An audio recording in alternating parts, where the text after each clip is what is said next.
माँ को घरों में खीर पूरी नैवेद्य के रूप में रखा जाता है। क्या चीज? नैवेद्य। आपको पता भी नहीं होगा कि पूरी क्यों माँ को चढ़ाते हैं। 56 प्रकार के भोग है, ये पूरी और घी से ही माँ क्यों प्रसन्न होती है, आपको पता नहीं होगा ये बात।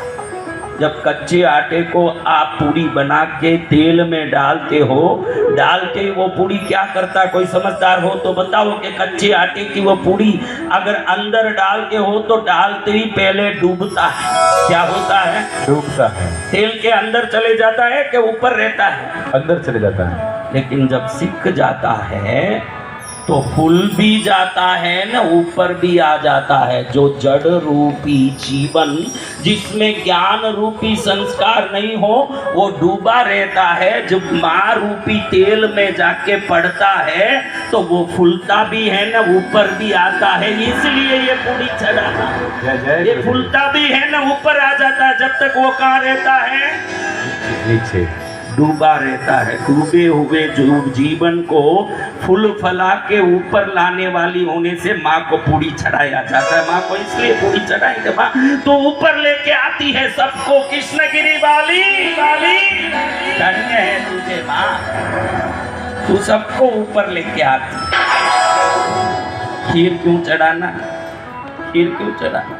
देखो खीर, आप दूध के कई प्रकार के वस्तु बना सकते हो। दही बना सकते हो, छाछ बना सकते हो, घी बना सकते हो, कई प्रकार के मिष्ठान बना सकते हो। रसमलाई उसी से बनता है, रसगुल्ला उसी से बनता है, चमचम, चंद्रकला, कितनी चीजें बनती है। लेकिन जब आप खीर बना दोगे उसके बाद उस रूप को बदल नहीं सकते।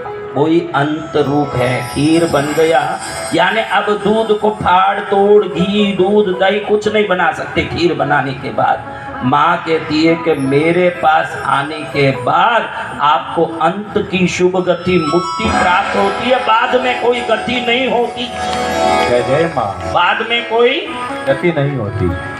तो जो परम गति देने वाली होने से उसको खीर और पूरी चढ़ाया जाता है। इस पदार्थों में भी विज्ञान छुपा है। देखो सनातन धर्म का गौरव कितना बड़ा है। हम कोई चीज चढ़ाते हैं तो उसमें भी अर्थ छुपा है सनातन धर्म में कि इस देवता को ये चढ़ाओगे। यही पदार्थ देखो, मंदिरों में जाओ कहीं भी नारियल और केला ही चढ़ाया जाता है। मंदिर में, हर मंदिर में भगवती को भगवान को नारियल और केला ही चढ़ाया जाता है। कभी पता किया कि ये क्यों? किसी मंदिर में जाते हो तो नारियल लेके चले जाते हो टोकरे में, दुकान वाला भी क्या देता है आपको टोकरे में? नारियल केला। ये दियों क्यों चढ़ाना? अच्छे से सोचा तो मालूम पड़े कि सनातन धर्म का विज्ञान विश्व में अद्भुत। गर्व करो कि हम सनातनी हैं।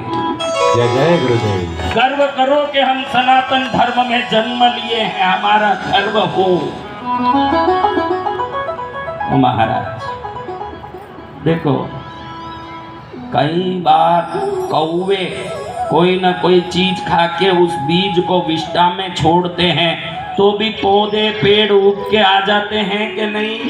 जी भगवान। कौवे के विष्ठा से कई बार निकलते हैं। आप लोग पपैया वगैरह खा के बीज थूकते हो, उससे भी पपैया का झाड़ उग जाता है कि नहीं? जी भगवान। ये सब झूठा है कि शुद्ध है? आम भी खा के किसी ने गुठली फेंका, अब वो गुठली अपने आप कोई पौधा बन के उग सकता है कि नहीं? तो उस पेड़ से निकले हुए आम भगवान को चढ़ाओगे तो वो क्या चीज है? कभी सोचा ये बात कि हम बाजार में जितने फल खरीद के मंदिर में जाते हैं किसी झूठे बीज से उत्पन्न पेड़ भी हो सकता है, लेकिन दुनिया में दो ही चीज ऐसे, एक नारियल और एक केला, जो बीज से उत्पन्न नहीं होते, झाड़ से ही झाड़ उत्पन्न होता जिसका झूठा हो ही नहीं सकता। जय जय गुरुदेव। केले के झाड़ से ही केला आएगा, पहला झाड़ कटेगा दूसरा झाड़ पास में अपने आप आ जाएगा।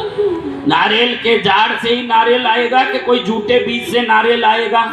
तो सनातनी इतने विवेकी और बुद्धिमान हैं, कोई झूठे वस्तु प्रभु तक न चले जाएं, इसलिए मंदिरों में केला और नारियल ही ले जाते हैं जो कभी झूठा नहीं हो सकता। देखो कितना अद्भुत ये अलौकिक बात है। आवाज भी कर रखी है, आवाज भी करिए, आवाज जो बोल रहे हैं।